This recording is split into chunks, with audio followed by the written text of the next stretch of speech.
Now that's classic. Ah! Ah! Oh, hey. I bet you thought this was going to be a back and neck paint commercial. Well, it's not. But it could be if I continue to paint flat like this. I'm not getting any younger. And in fact, I'm getting older. So for today's video, we're going to be building an art easel. And not just any art easel. Because I have limited space in here, right? Very small. We're going to be building an art easel that attaches to the wall. And when I'm not using it, it's going to lay flat. So here we go. Let's get started. Well, hey, what does that look like? Well, let's go ahead and draw out a schematic for you guys. Probably better help explain what I'm talking about.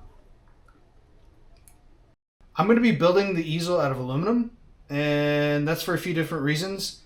A, aluminum is lightweight. B, sturdy. C, looks professional. And then on top of that, welding's just fun. Alright, now that you guys have seen the schematic, let's see where it's going to go. Alright, so we're going to have an easel over here, and then we'll have an easel right here. Problem is I got a paint curtain in the way. Womp womp. Well, when I installed it, I only had so much track, right? And I didn't really plan to make it stop right here, but it stopped right here, so I had to order another piece of track. So today's video, before we get started on the easel, we got to get started on first installing a new track. Luckily, I happen to have a new piece of track come in the mail, ready to go.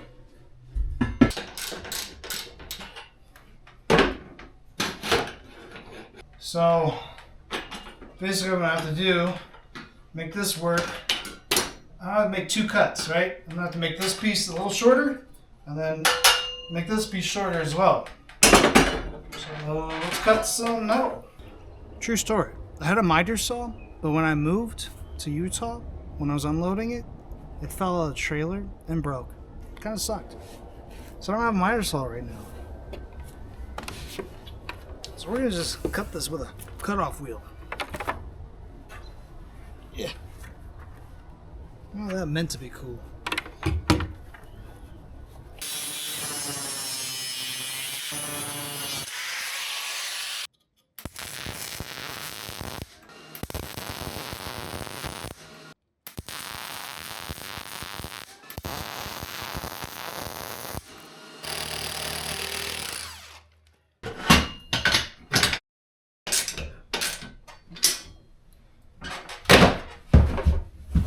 Got the curtain and track installed, so now we just need to test out the curtain, make sure it slides back and forth, and we can call this part good.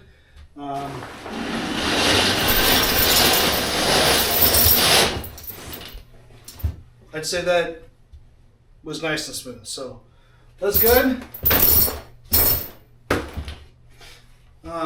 Curtain is strapped up right now, take up less space, but it's nice. Now we have the curtain track done.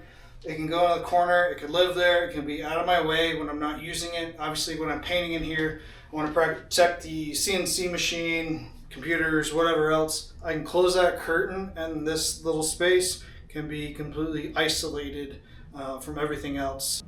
So now we can start installing the easels. We'll go here and here.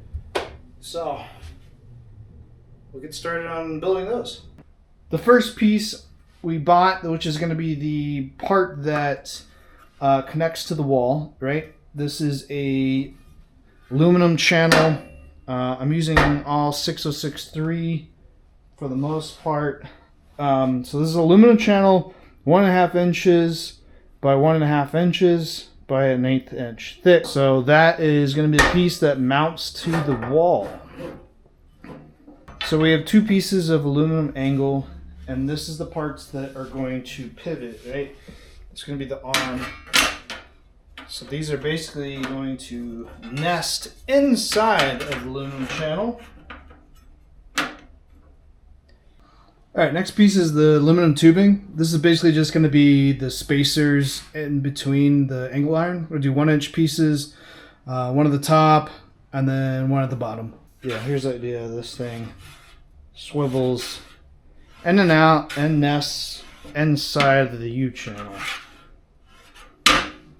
We got this rectangle tube.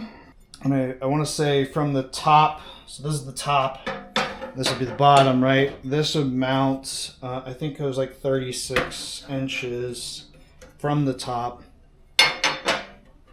And basically the idea is this mounted something like that, right? Imagine this is cut off, right? And then you can pivot this into the various slots. And then at the bottom of this piece, we're going to weld in 1/2 inch aluminum bar that's 4 inches long. That'll get welded in here, right? And then this is what's going to slide into the little slots.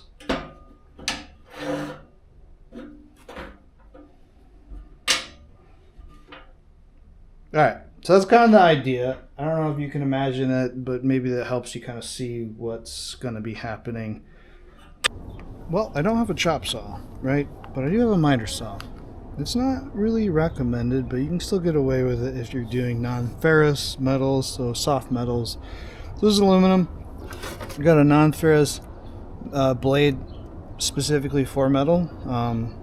Again, you don't want to use a miter saw typically because this is really high RPM and that's meant for wood. But for aluminum, I should be able to get away with it. But you should definitely take some safety precautions, wear some gloves, have a guard, or a face shield, all that kind of stuff, right?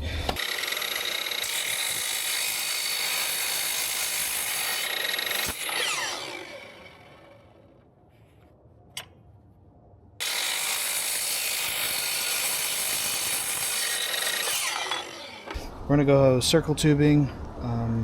It's kind of terrifying on the last one. It shot at like 10 feet, so let's see if I can somehow do that better. Until then, just go slow. Let the saw do the cutting and wear safety.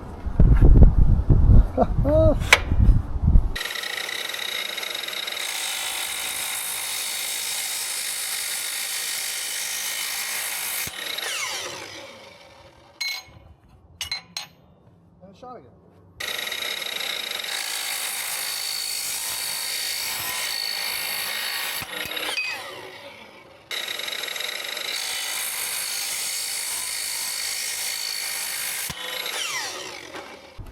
Got the 4. Was it safe? No. So we have all of our aluminum tubing spacing cut, right? But that miter saw with the RPMs and the violent ejection of these are not really the most squares, what we'd say. So I need to basically sand these down to get them as close as possible to each other. All right, that feels a bit firmer in place. Turn up the RPMs on our... I think that's gonna work. Put on our safety glasses. I should be wearing a respirator, to be honest, because metal shavings, I think there's been a lot of studies that showed aluminum dust to Alzheimer's. So let's wear some respirator.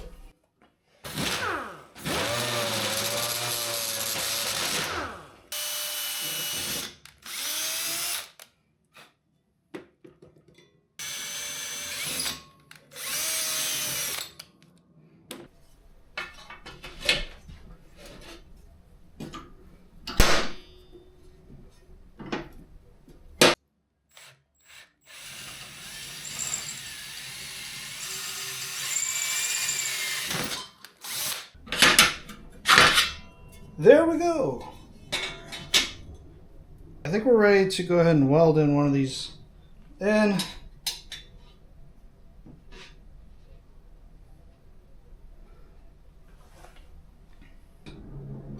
And again, on one side will be this circular tube, and on the other side is this piece.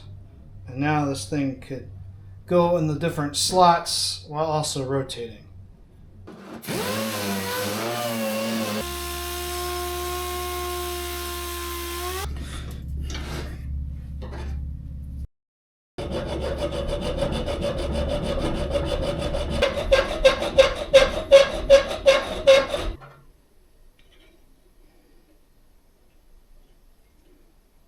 As you can see, it's definitely a lot more like flush with the metal, right? So it's going to be a lot easier to weld.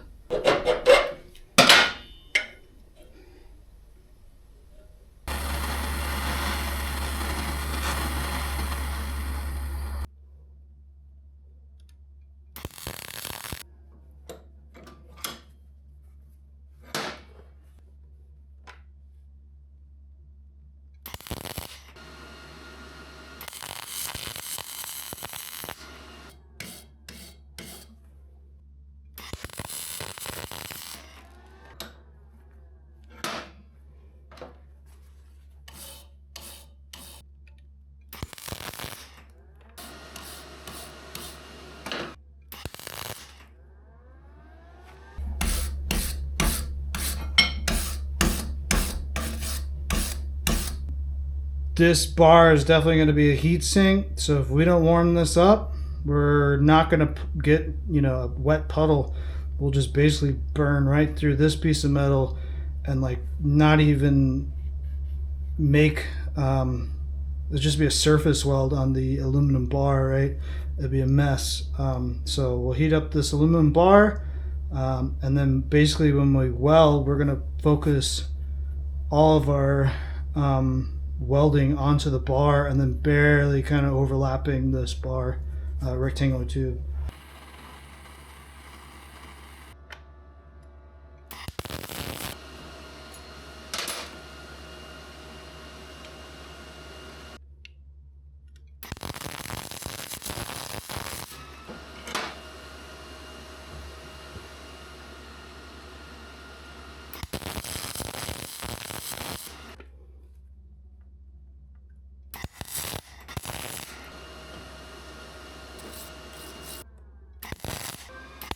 All right, I need to admit something. I've been kind of naughty. I've been welding on top of carpet, which is stupid. I know.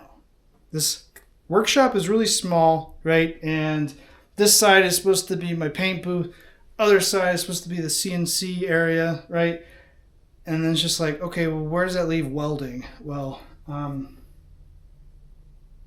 doesn't leave a whole lot of area, and I got to figure out a better way to do this. If I can, I'll weld outside, but right now it's really cold out. It's snowing. It's just not ideal to weld outside, especially with aluminum. So I just need to not be lazy, and I need to roll up the carpet. Anyways, I need to be safer. So I'm going to go ahead and move my table up. I'm going to roll up the carpet, get out of the way.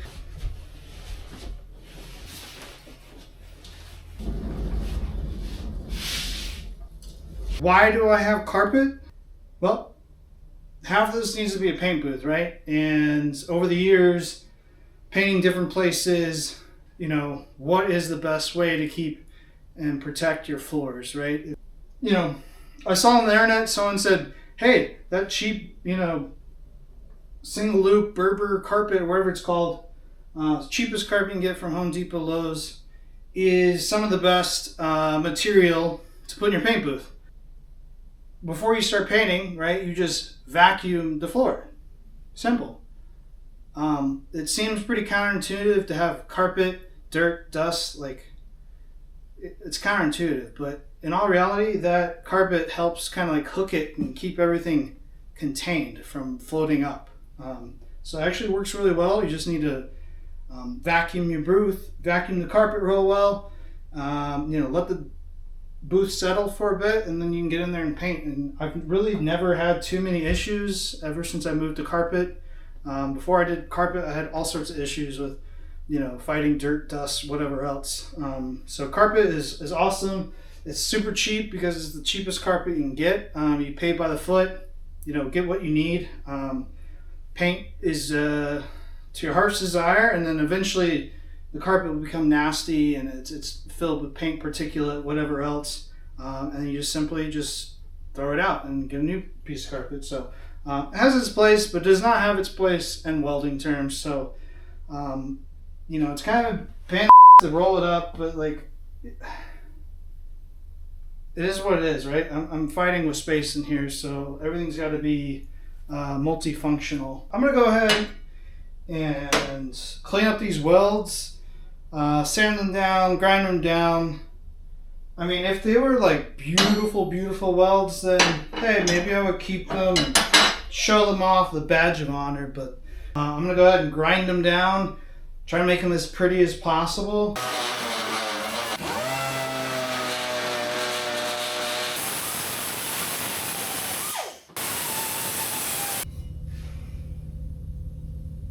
Good enough. We got both the braces done. This is where we need to go ahead and weld in this little guy. One up here and one at the very bottom as well.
Pretty sweet.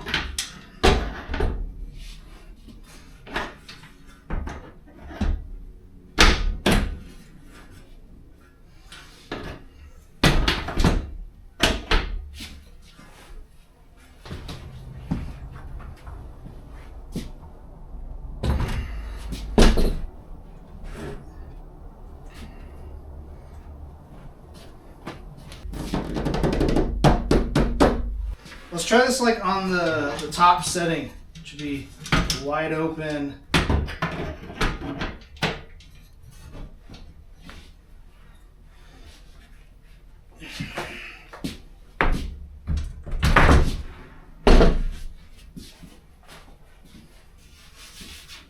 Man, that's just so cool. I'm stoked. Perfect for the maul stick, right? Man, I like that. I could like comfortably sit here and put my legs underneath, work, and it's sturdy, man. And it's lightweight, it's all aluminum. Man, that's cool. And obviously if it's a taller piece, I can just stand. I want to show you guys how easy it is to collapse this against the wall. But just pull out the legs. And it folds flat. That's awesome. And then when you need to pop it back up, just make sure the legs are put in place.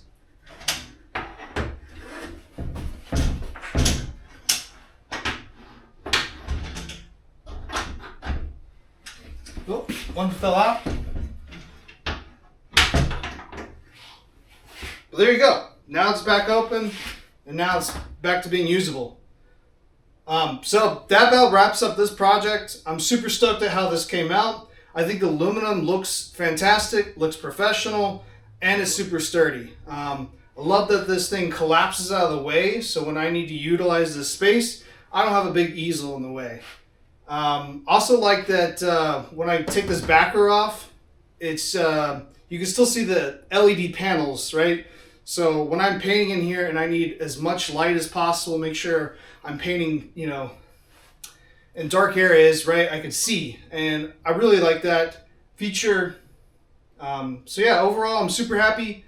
Next steps are probably creating an actual backer. This piece of wood is just to give you guys an idea, but in reality, I'm going to use like a 1/2 inch MDF, and then I'm going to drill on a 48 by 48 inch, like 24 gauge steel. That way, when in the future, I'm going to buy a electric pounce tool, which enables me to make perforations in paper patterns, and that way I can transfer and paint things. It's another video in the future, but again, super happy how this came out. Really appreciate you guys watching. I'm brand new to YouTube, so if you learned something, if you liked it, for sure subscribe, like, comment, you know, all that jazz. Really appreciate it, and I'll see you guys in the next video. Thanks.